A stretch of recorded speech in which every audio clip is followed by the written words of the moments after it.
Okay, hello, good day everyone. Good day, grade 11 students. So today we will discuss or we will have a video lesson about the module number 9, which is the last module for this quarter. Okay, once again, good morning everyone.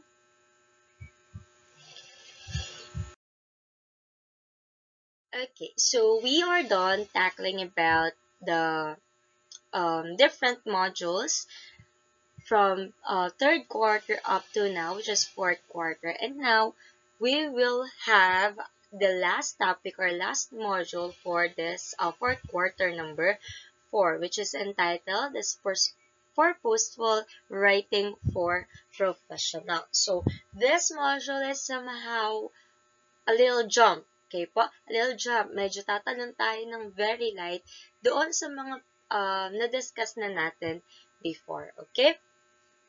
Okay. Okay, so before anything else, here are some of the reminders about our video lesson. So first, of course, listen to our discussion or listen to the things that I will discuss with you because again, this module or this topic is very important for you as a student, as a senior high school student, especially that you will enter grade 12. Okay, so later on you will know why is it important to you as a senior high school student. Next, participate. Ma'am, paano po magpa-participate? Hindi naman, pinapanood lang naman po namin kayo. So, you may participate because later on, there are activities, mini activities, in which you will also answer it on your own. Okay? And lastly, annotate, jot down important details that I will discuss to you. Okay? So, let us start. So, before we jump in with our today's discussion, with the discussion of module number 9, let us have first our previous module or previous lesson. So, what was our previous lesson? So, what have we discussed in our previous lesson, which is the module number 8. So, we discussed the different types of academic writing. Okay? So, in module number 8, we discussed what is an academic writing in which it is all about formality. So, it differentiates itself with other forms of writing because it is more formal or it is usually used in a formal purposes. Okay, so we discussed the different types of academic writing. We have the book review, the article critic, the literature review, the research report, the project proposal, and the position paper. First, in a book review, of course, from the word itself, um, you are reviewing a certain book. So you are just giving a sneak peek, okay, of that book and not the summarized version of that book. In article critic naman po, ganun pa din po, same purpose but with similar scholarly works in which in article critic, you are critiquing or you are examining a certain article in which you can be found in an internet. Yan. So next, we also have the literature review. So kung kanina yung ang nire-review natin ay isang book or isang article, now in literature review, we are reviewing different scholarly works, especially researches, journal reports, mga, what do you call this, mga theses, ganyan. And we are compiling all of those scholarly works para makabuo ng isang literature review to support our research. Okay? Next academic writing is yung research report. So, nabanggit natin in our past discussion about a research report is just the summarized version or the shortened version of a research paper. So, same contents but different way of presenting the content. So, in research paper, of course, detailed kung ano yung lalagay natin doon, detailed siya.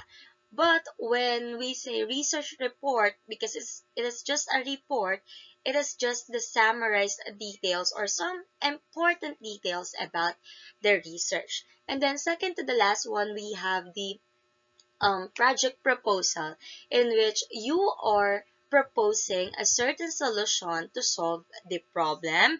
And then lastly, the position paper, you are presenting your position or your stand about a certain topic. Okay, so we are clear with what we have discussed before, with what we with what as our what was our previous lesson. So let us proceed with the activity. But before that, the what do you call this? The quiz, for those people na hindi pa po nakakapag-take ng quiz about the module number 8, okay? You will have your quiz, or you will take your quiz in our next face-to-face classes. Okay? Again, sa face-to-face na lang po tayo mag-quiz for module number 8. Okay.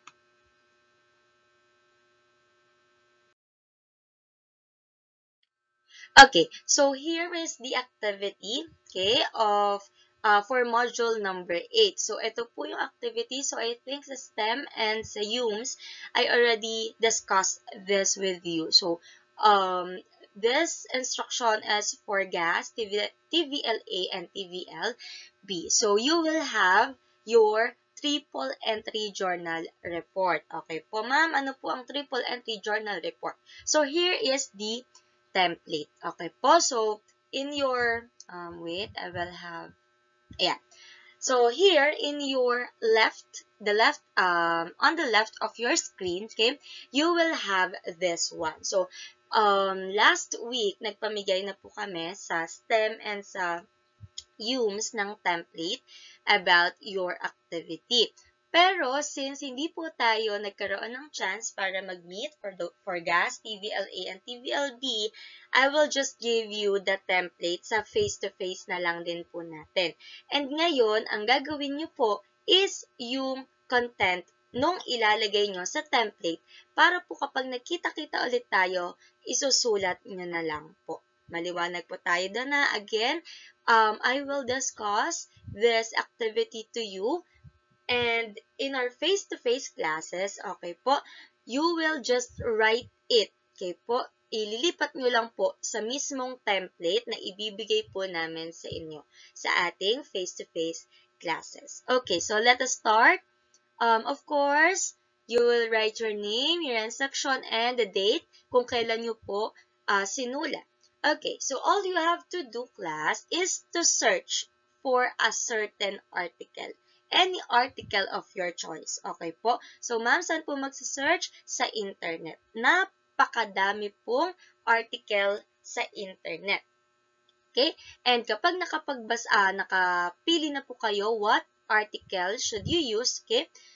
You will write the title of the article here, and then author kung sino po yung nagsulat ng article na yun. So, when you search for a certain article in the internet, okay, meron naman pong author doon. Okay? Next, bibliographic details, APA format po ito. So, ito po yung reference nung article na sinearch nyo or nung napili po ninyo. Again, APA format po. Okay? Malinaw po tayo doon ha. Hindi po kami pwedeng makakita lang dyan ng www. Ganyan, then yung link. Yun lang. Hindi po. Okay? Again, APA format po tayo para sa reference or yung bibliographic details. Next. So, okay. So, ngayon, meron na kayong article. May napili na kayong article. All you have to do is to summarize it. Okay po? Sasabihin nyo po sa amin kung ano or kung tungkol saan po yung article na yon. And you will write 10 to 15 sentences of the summary of that certain article. So, isusulat nyo po siya dito. Again, summary po ng article, okay? Next, part 2, main argument or the writer's claim. So, after summarizing the article, okay, you will write here kung ano po yung pinopoint ng ating author. Kung nag-agree ba siya dun sa topic na yon, kung hindi siya nagdi-disagree or whatsoever.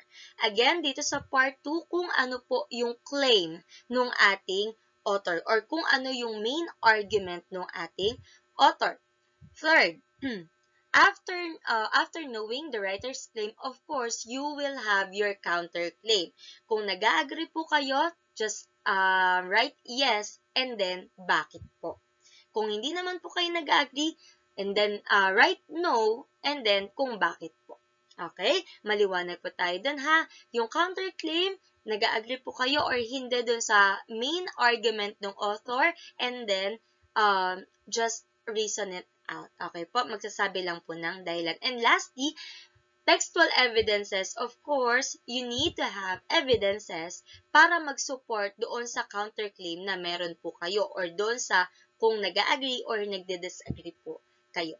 So, you will write here the textual evidences about doon sa ating, about doon sa counterclaim na meron po kayo.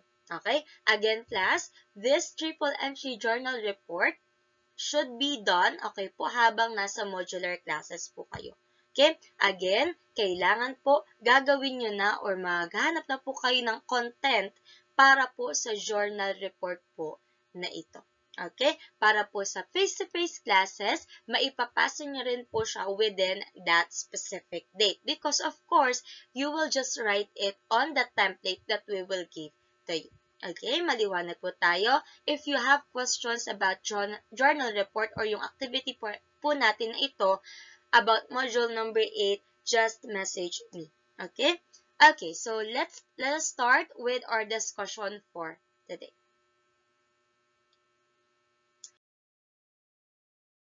Okay, so now we will have again the module number 9 entitled Purposeful Writing for Professionals. So this again, this module is the last module for this quarter. So konti na lang po, matatapos na po tayo sa reading and writing skills. Okay? Okay.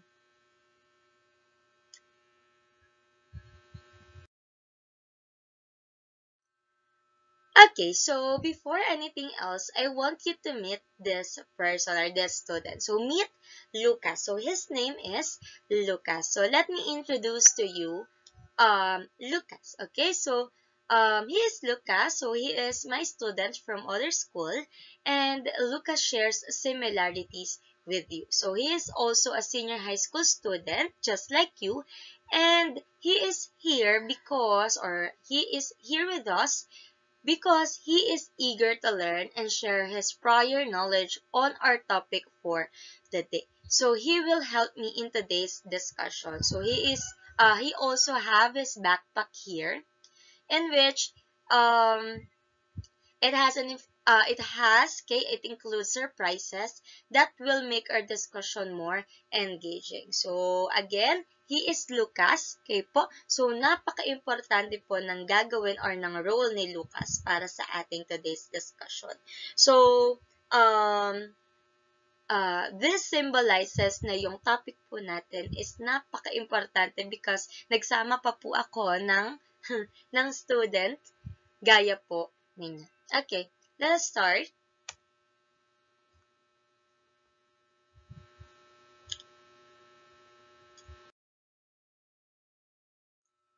Okay, so another thing class, kung bakit naging importante at bakit naging special si Lucas sa discussion natin for today.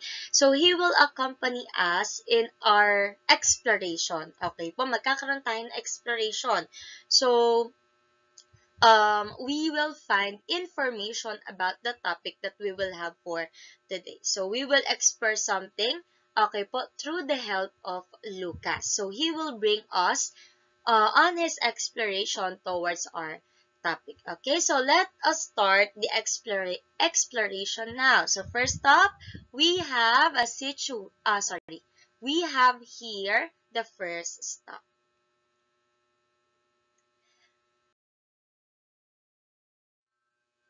Okay, so first up here. So I have here a situation. So Lucas have situation here. So imagine that you have just graduated from senior high school and you decided to pursue your college education in one of the top universities and colleges in the Philippines. So imagine niyo daw po na nakagraduate na po kayo from senior high school and nag-decide po kayo na magka-college na po. So, think of the university or college that you want to be enrolled in. Again, isipin nyo po kung saan nyo gustong mag-enroll. So, isipin nyo rin bakit nyo kailangang mag-enroll doon. Okay po? So, sa tingin nyo po ba, is it easy to enter to those schools, dun sa mga dream schools nyo? Of course, not. So, hindi po madaling makapasok sa isang university. And me, I have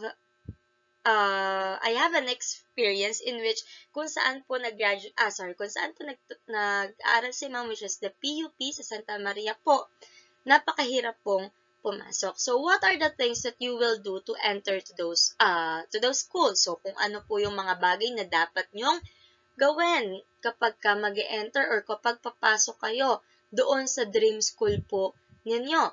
So, before, I will share with you the experience that I have when I enter my college. Okay po. So, nung pumasok po ako ng PUP, of course, nung nag-open yung application, admission, ayan, nag-try po si ma'am. Okay po. So, when I tried enter to that school, to PUP, we pass, okay, we submit, of course, the credentials that we have, the requirements that the school requires from us. Okay po. So, while submitting, of course, nandun yung pagpapakilala doon sa sarili namin. Okay po. So, of course, in entering a certain school, hindi naman po agad-agad na kapag gusto nyong pumasok dyan, diretso na agad kayo. Hindi po. So, the first thing, okay po, na sobrang importante when you want to enter to a specific school, okay po, is this one.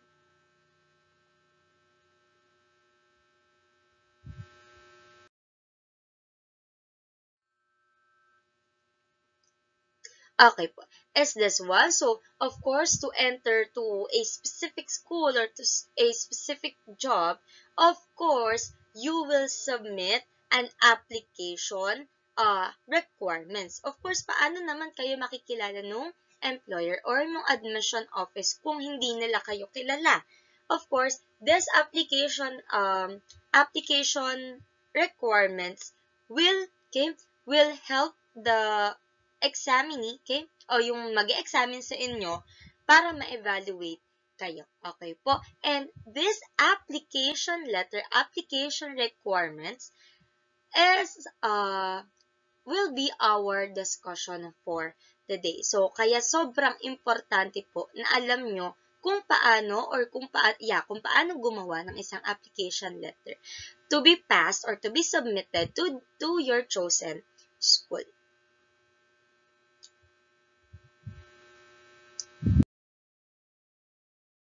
Okay, so again, our topic for today is all about writing an application letter. So we will start with writing an application letter. So dito makikita natin kung yung application letter ba is just like how we write an application letter sa ibang pamamaraan. Okay?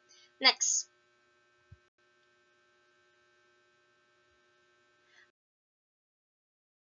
Okay, so we are done with the first stop. Now let us proceed with our second stop, which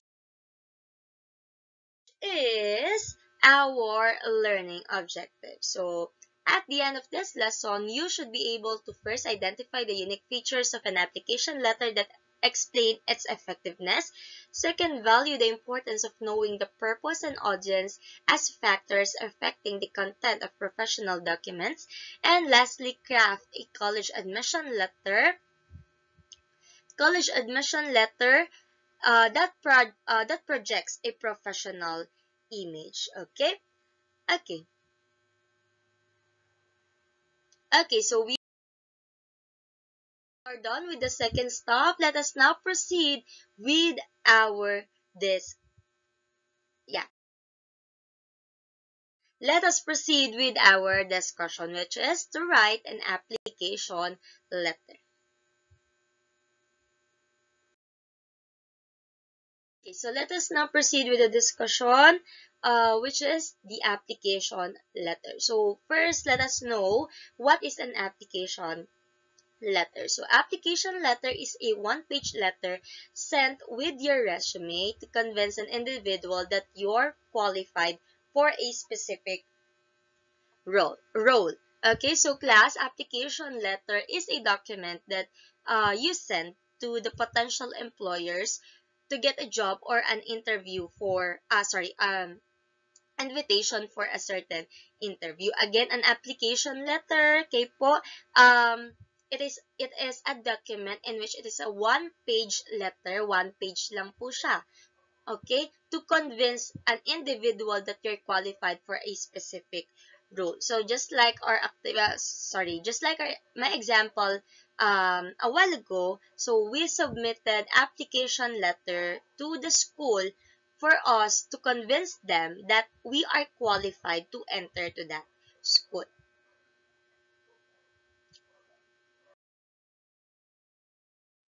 Okay, so another thing about application letters, so commonly there are two types of application letter, which is the college admission application letter and the job application letter. So commonly yan, dalawang yan, yung ginagamit ng mga senior high school student like you para sa isang kapag gumagawa ng application letter. But of course, um, we will know each type or each application letter, but now we will just focus on the college admission letter or college admission application letter since it is more relevant to you as a student because again, you are in grade 11. So, konting-konti na lang magka-college na po kayo. Okay?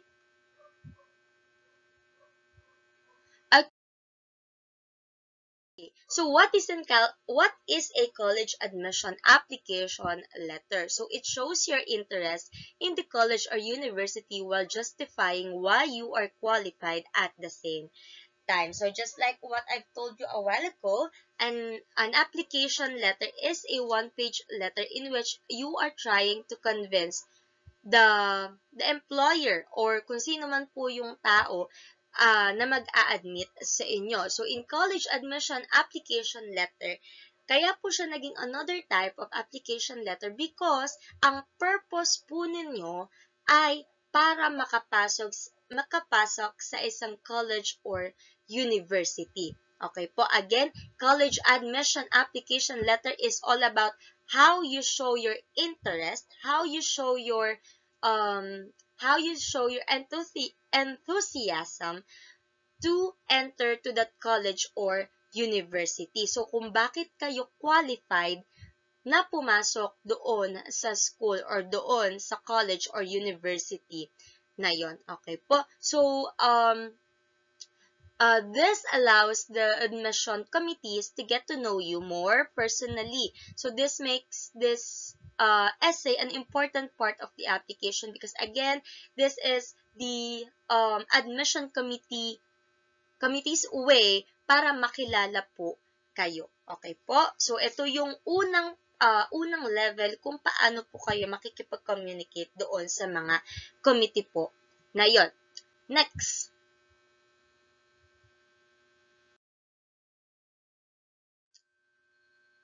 Okay, so also in a college admission application letter, it is an opportunity to share a unique story about yourself and show the committee how you think.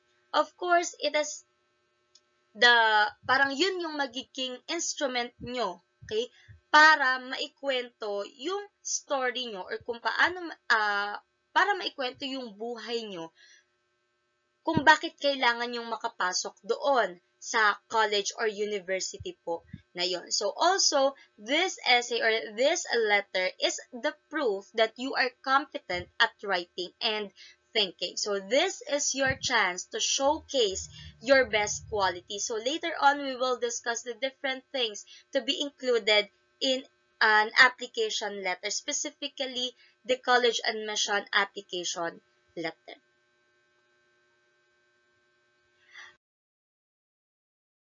Another thing about college admission application letter, so it is used to assess how you can contribute to their school's community. So of course, your goal or your aim is to enter in the school, and that university or that school is expecting something from you. So, something that will benefit the school. Of course, hindi sila tatanggap ng isang student na hindi naman makaka-contribute doon sa school na yon. So, applications can also be competitive. So, a well-written letter or a well-written application letter is a golden opportunity to show how you stand out from other applicants, because again, parang nagkakaroon kasi yan ng competition among applicants kung sino talaga yung ipapasok ng school, because again, hindi naman po lahat kayo is makakapasok sa isang school when you are applying for that slot. So, mamimili lang po talaga yung committee kung sino sa inyo yung karapat-dapat to enter to that school. Okay? Okay. Okay.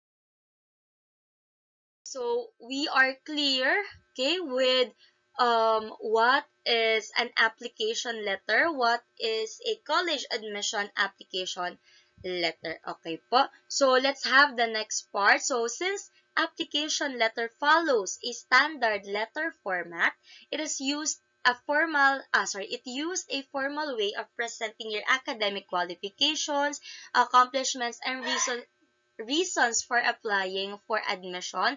So let's have the different parts of a college admission application letter. So these parts are the common parts that we can see in a simple letter. So I am sure some of the parts na i-discuss po natin ay of course familiar na po sa inyo.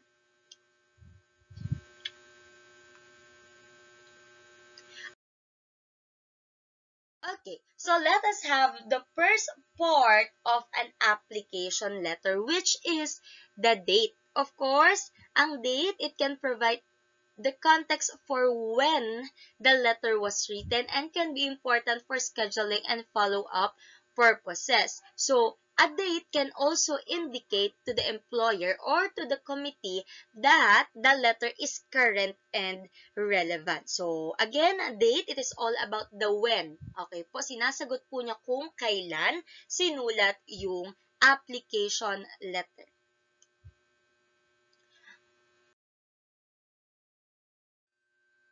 Okay, so let us have the example here. So, of course, the date is this one, which is the April 29, 2024. So, it symbolizes that that application letter was written in April 29, 2024.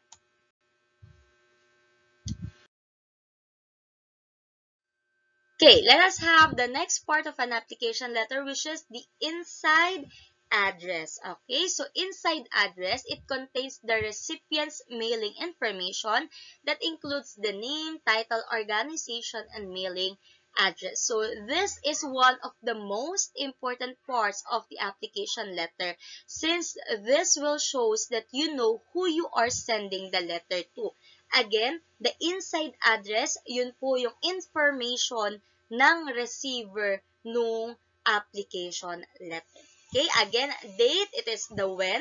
Ito namang inside address, kung sino yung recipient or yung receiver nung ating application letter. So, it includes the name, title, organization, and mailing address.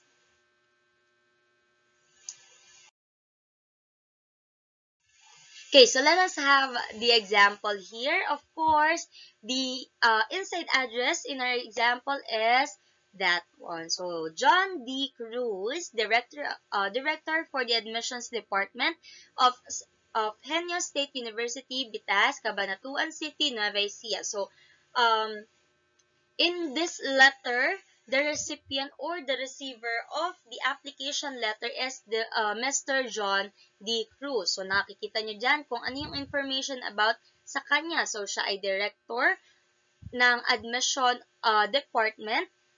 And anong school? Henyo State University. At kung saan yung school? Bitas, Cabanatuan City, Nueva Ecija. Okay? So, again, date. Okay, date. Kung kailan sinulat. Inside address, kung kanino ibibigay yung letter.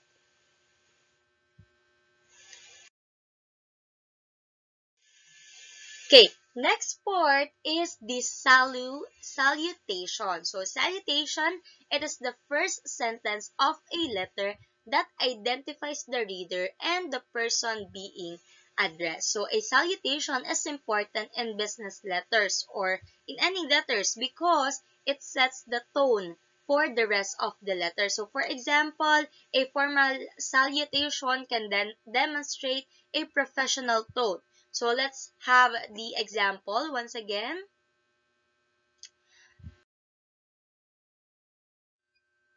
Okay, so here in our example, our salutation is Dear Director Cruz. Again, yung salutation, it is when we formally recognize who are we talking to. So here, Dear Director Cruz. Okay po? So ito po yung pinaka-first sentence natin sa ating letter or sa ating application letter.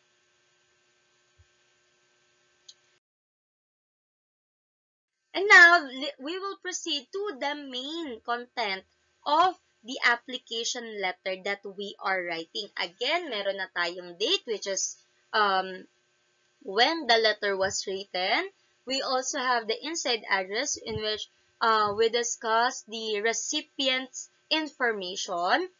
And then, we also have the salutation. So, it shows formality or it shows professionalism sa pakikipag-usap doon sa recipient natin. And now, we will proceed with the content of our letter. So, we have 3 subparts of the content. We have the introduction, the body, and the conclusion. So, every part, there are details that we need to remember. Okay?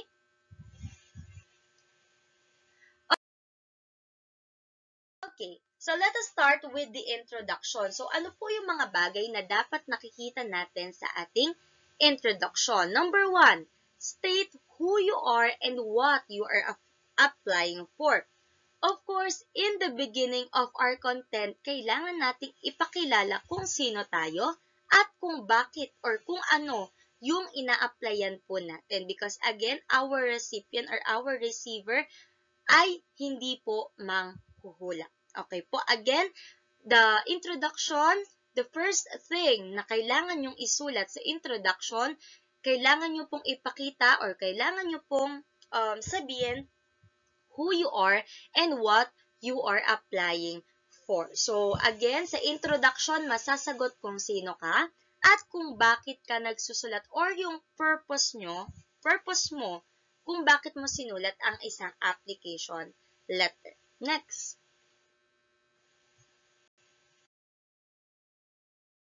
Next, under introduction pa rin po, second thing to consider, state an eye-catching statement about yourself that will cause the reader to continue reading your qualification. So, of course, since ito yung nasa intro, nasa unahan ng ating application letter, kailangan po nating magkaroon ng mga sneak peek or catchy statement that will convince or that will persuade our reader to continue reading our application letter. Again, sa introduction, maglalagay po tayo ng mga eye-catching statement or yung mga catchy things or catchy words about sa sarili mo na kung saan mako-convince mo yung reader mo to continue read your qualification or your application letter.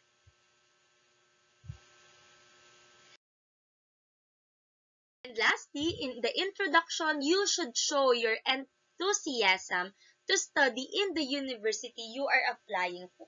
applying to. So, kailangan in your introduction, in the introduction part, you should show your enthusiasm already. You should show how you are excited to enter to that university. Again, sa introduction pa lang po, ipapakita na natin how we are excited to enter to that university. Again, in our introduction, you will show who you are and what you are applying for. You will also use eye-catching statements, and lastly, you should show your enthusiasm. So let's have the example. Okay. Okay, so here in our example, the introduction part is this one. So after doing much research about colleges in the area that offer psychology program, I am applying at Henry State University because of its outstanding reputation and the exceptional reviews that I have read from other recent graduates. So here, hindi man specific kung sinabi na I am Danica P. de la Cruz in which I apply ganyan. Hindi man ganun yung sinabi ng ating sender. Still, in the introduction part, this is where, okay, you have the chance to grab the reader's attention. So, the first paragraph should be clear and pointed and can be engaging. Okay po. Again, these sentences or this paragraph should persuade the recruiter with the writer's most impressive details. So again, in our content, which is in the introduction part, kailangan ipakita natin kung sino tayo at kung bakit tayo nagsusulat, kung ano yung ina-applyan natin.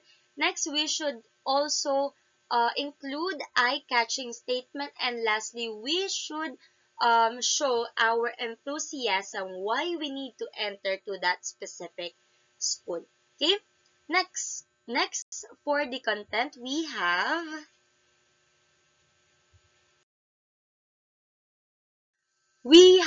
the body. So we are done with the introduction. Now let us have the body. So what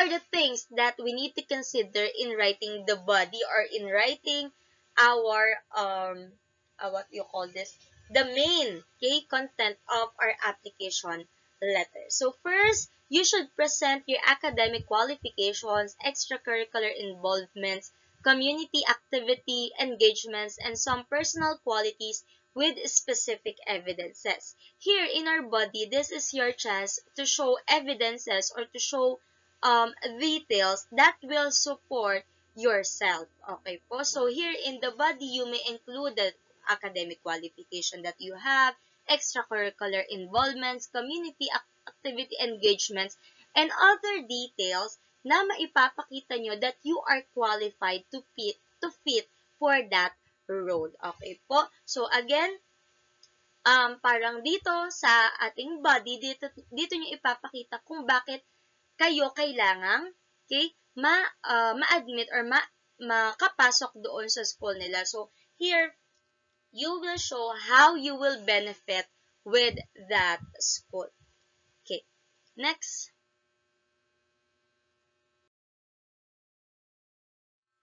Also, in our body, you may use different paragraphs. Okay po. Di ba, iba-iba yung mga details natin sa body. So, you may separate paragraphs by theme. So, you need to organize your thoughts and segregate them into paragraphs. So, one example here, one paragraph for academic qualification and one for extracurricular activities and so on. So, of course, kailangan maging readable, understandable, yung application letter natin. And with that, we need to make our application letter organized as much as possible. Okay po? So, the details that we will include in our body or in our application letter should not be a source of confusion to the reader. Again, you need to organize your thoughts. And you need to separate paragraphs by theme. Okay po? So, it is up to you how you will separate your paragraphs, kung ano yung pagsasama-samahin nyo, ano yung paghiwalay-walayin nyo. But the main point here is you need to be organized. Okay?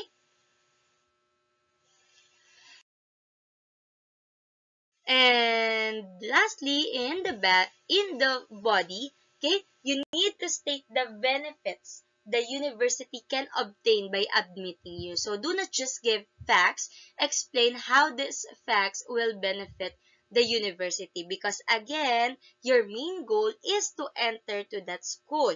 So, 'di ba kanina nabanggit po ni Ma'am na you need to show how the school will benefit from you. Okay po? Kung ano po yung ma-obtain nila, kung ano yung makukuha nila galing sa'yo. So, in our body, you will discuss the different benefits, okay po, that the university can obtain by admitting you. Okay, let's have the example once again. Okay, of course, the body. Additionally, I am enthusiastic about psychology program at the Henry State University because of the graduate psychology program it also offers. So here in our example, hindi man siya ganun ka-detailed, okay po. Still, again, you should focus your application letter with the things that I've mentioned, because that's the thing na kung saan magpapakilala sa'yo doon sa doon sa committee that will examine your application requirements. Okay po, next.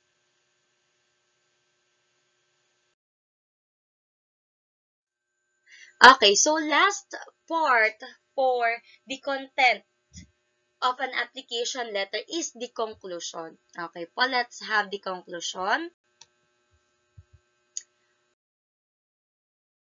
Okay, so in conclusion, of course, first you need to indicate your interest for an interview. So as I've said a while ago, you are writing an application letter for you to be able to convince your reader that you are looking forward, okay, for an interview. Kasi yung interview class, it is the second level of the application or admission process. First, you will submit your requirements. Second, kapag ka na-examine nila and they chose you, you will have your interview. So, in our conclusion, you need to indicate that you are interested for an interview. Next. Also, in conclusion, you need to indicate how the interviewer can contact you. So, of course, hindi naman po manghuhula yung interviewer. So, kailangan sa conclusion, this is the part in which you will indicate how they will contact you. So, your contact information is a must. Next. Lastly,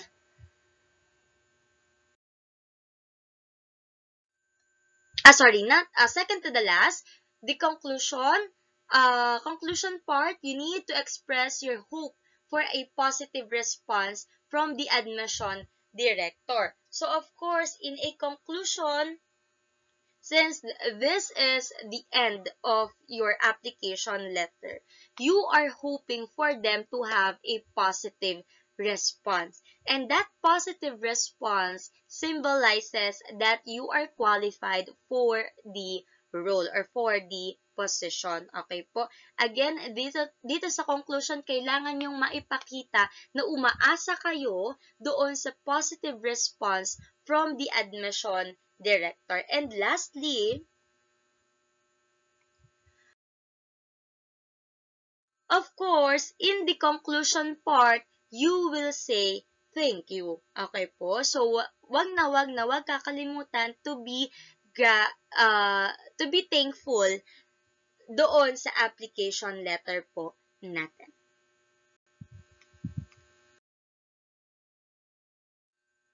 Okay, so again, let's have the Example here in our example, the conclusion part, to pursue psychology is my long-term goal. I would like to start this journey at Hanya State University. I have attached my other credential with this application. I appreciate your time and consideration, and I look forward to hearing from you soon. So here, in the conclusion part, it is very important because it summarizes your main points or your arguments and explains how you can help the school. Again, in the conclusion part, you need to state your interest na kailangan interesado ka doon sa school. Next, you need to provide the contact information or how they will contact you. Next, you will hope for the positive responses of the admission officer. And lastly, say thank you. Okay? Next.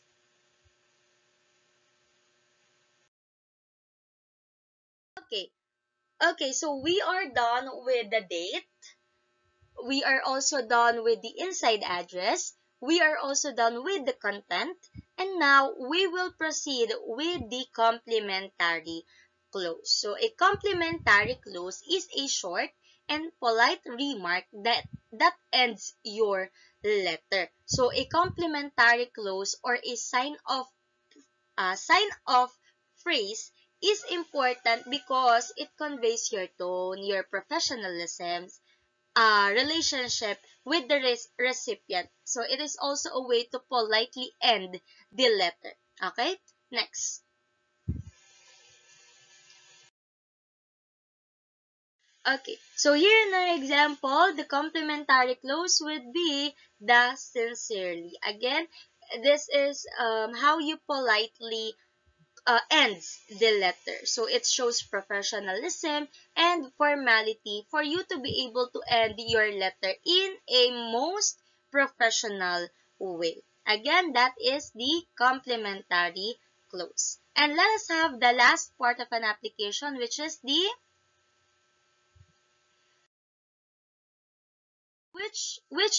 signature block. So, signature block, it can help identify the sender, authenticate the document, convey authority, and provide contact information. So, a signature block in an application letter can help identify the sender, authenticate the document, convey authority, and provide contact information. So, a signature block can also demonstrate professionalism and establish accountability. Okay, so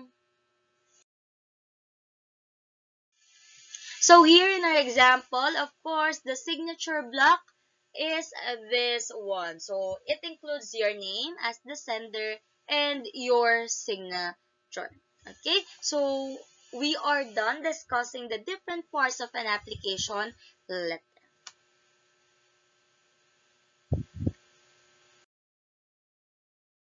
Again, so let's have a recap on what we discussed. First, we have the date.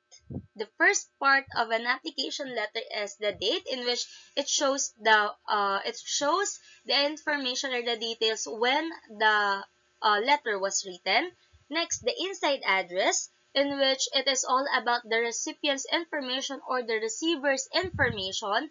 Next, we have the content, and in the content, we have three subparts, which is the introduction. So, dito makikita natin yung introduction mo sa sarili mo, kung bakit ka nagsusulat or kung ano yung purpose mo. Also, in the introduction, you should include eye-catching statement, and you should tell or you should show your reader that you are excited or you show enthusiasm in writing. In the second subpart, the body, it presents the evidences that you have na kung saan ito yung nagpapakita kung bakit kanila dapat tanggapin. And sa conclusion, of course, it is the part in which you will have your closing sentences or closing ideas. And next part would be the complementary clause. Okay, so in complementary clause, of course, it is the sign of praise to politely end the letter, and lastly, the signature block. Okay po? So, it is your information. It is the sender's information in writing the application letter. Okay?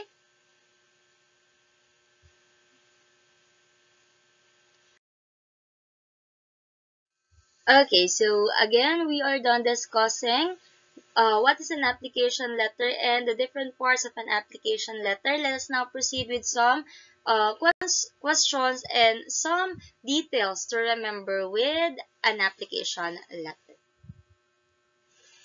Of course, what is an application letter? What is the college admission application letter?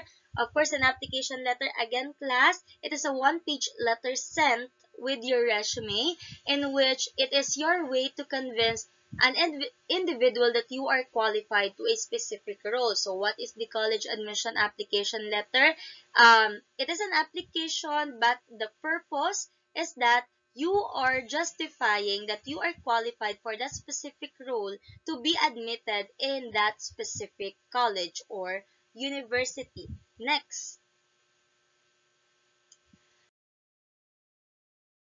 So, how are application letters different from other professional documents? So, an application letter, which is usually submitted along with a resume, which will be our next topic, focuses on expressing your interest in the position. So, it is a standardized letter in which introduce you to the committees for you to enter their field. Again, application letter, it shows how you are interested with the position. Next.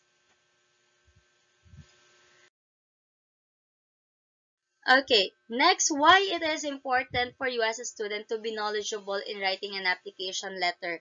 So, of course, it is important for you as a student because it is this is for you to improve your chances of being called for an interview for the second level of the admission process. So, by convincing the reader that you would be the best person for the job or for the role. So, if your letter is poorly written, of course, the reader will not likely take the time to look at your resume. Okay? And then last question. Last question, do you think audience and your purpose are important in writing an application letter and why? So, of course, yes. So, audience and your purpose are important in writing an application letter because by knowing your audience and purpose, it helps you to make your decision about what information you should include, how you should arrange or organize that information, and what kind of supporting details will be necessary or essential for the reader to understand what you are presenting. So again, through the use of audience and purpose, of course, mas nagiging clear or understandable for our reader kung ano yung goal natin doon sa application letter. So, ganun ka-importante yung audience and purpose natin. Okay.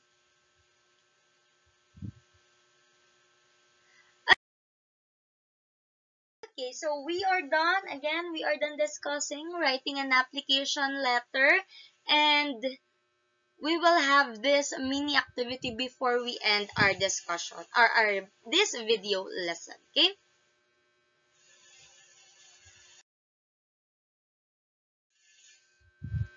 Okay, so next up, let us have this activity.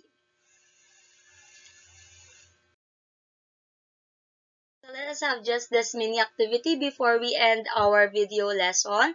So all you have to do is to identify the statement that will be presented later if it's a green flag or a red flag. So a green flag indicates that the statement is true or it is correct, while the red flag it indicates that the statement is false or incorrect. Okay, next. Okay.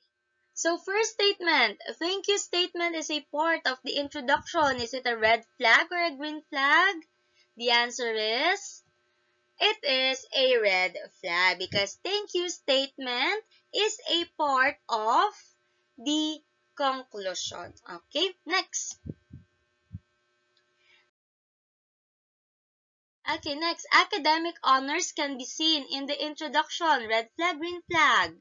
It is red flag as well. So academic honors can be seen in the introduction. It is a red flag because academic honors should be included in the body part or yung sa content natin, kailangan under body part siya. Next.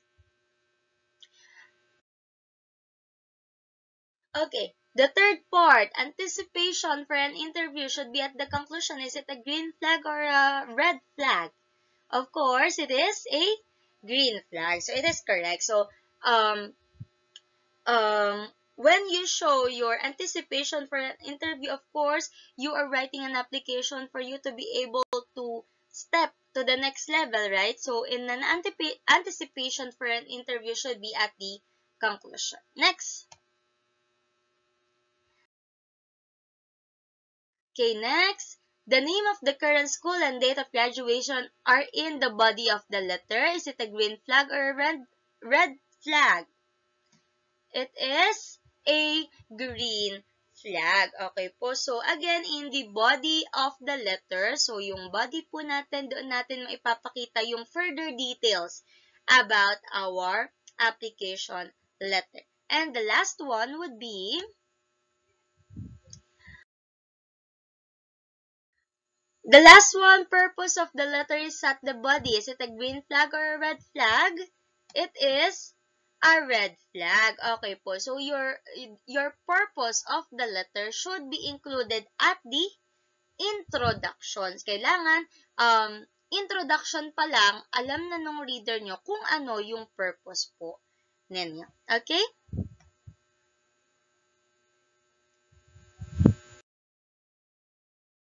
Okay, so again, we are done with the first topic for module number 9. So, meron pa pong natitirang, I think, dalawang topic for module number 9, but it would be mabilisang discussion lang naman po yun. So, I hope everybody's clear with how to write an application letter. So, this topic is supposed to be for online classes or for F2F class. So, may mga hinanda sana activities si ma'am for you, pero ayun nga.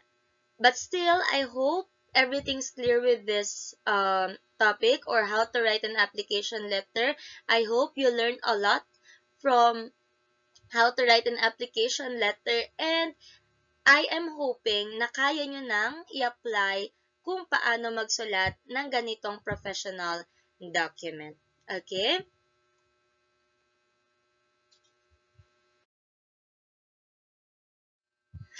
Okay, so that's the end of our video lesson. So I hope all of you had learnings for our today's discussion. So I am looking forward na magkita-kita po ulit tayo on our next session in which I will discuss the remaining topics for module number 9. Okay po? So I hope nag-jot down, nag-annotate din po ng mga importanteng details about how to write an application letter, because at the end of the discussion for module number 9, you will have your application or you will apply your learnings in our activity. Okay? So again, I hope everything's clear with everybody. Magpahinga po muna kayo. We don't have activity yet about application letter. So, take this time to rest kahit papaano. So, if you have questions, clarifications, concerns, and other violent reactions about how to write an application letter, just message me po. Okay? Okay, so again, that's the end of our video lesson for today. I hope to see you soon. So, goodbye and thank you, class. Okay.